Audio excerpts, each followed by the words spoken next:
My fellow Jamaicans, this is it. This is where my political story, which began over 40 years ago, ends.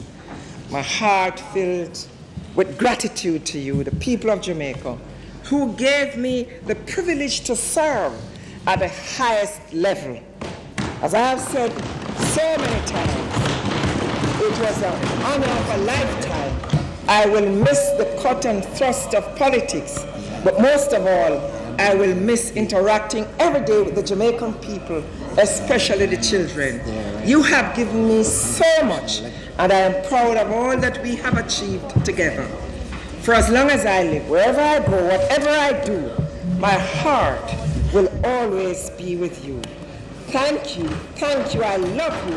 God bless you, God bless you.